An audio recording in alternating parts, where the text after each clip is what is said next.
Welcome to HortTube. My name is Jim Putnam. This is the Delta Series of Crapemyrtles from the Southern Living Plant Collection in 2 minutes. These Delta Series Crapemyrtles leaf out in the spring with kind of a bronze foliage that gets darker and darker and darker throughout the spring into early summer. And then the flowers emerge just like other crapemyrtles and are very long bloomed through most of the summer.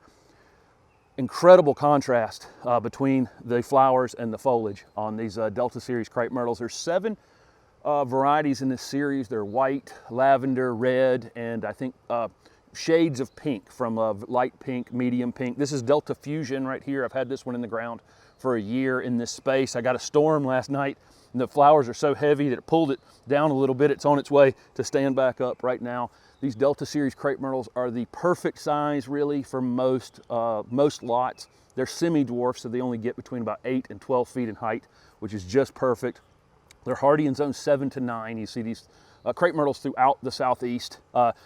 These Delta Series crapemyrtles would look fantastic planted with any kind of yellow foliage. Well, anything really, any dark green as well, but really nice with the yellow foliage plants. These Sunshine Ligustrum that are behind me look fantastic with these. The Miss Lemon Abelia that I've shown you would look great underplanted around any of these Delta Series crapemyrtles. These are deer resistant, pest resistant, they're powdery mildew resistant, which was an old problem that we had on crapemyrtles. So they're really not going to cause you any problems. And then they have this extended period of time where they're beautiful, where other crapemyrtles, you know, you're just kind of waiting for the flowers. These have this incredible foliage throughout the spring and into the early summer before the flowers start.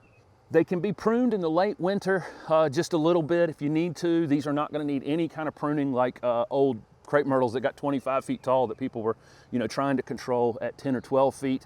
They're going to be kind of tamed that way. They can be fertilized in the late winter with a slow release fertilizer, and that's pretty much it. These are going to be super drought tolerant. But as you know, if it's dry in the late spring as we're leading up toward flowering, you might want to give these a little bit of extra water. Even established plants would probably thank you for that. So be on the lookout for this Delta Series of Crapemyrtles from the Southern Living Plant Collection. So thank you very much for watching this 2-minute version of this variety. I frequently have a longer version of these videos on my channel that may show me planting them and maybe some additional information that I didn't share in this shortened version. I also have playlists on this channel for very specific needs. If you're looking for screening plants or foundation plants or shade plants, or you're in like zone 6 or 7, I have playlists that include all the plants that will grow in your area. So look for those playlists on my channel. Thanks for watching.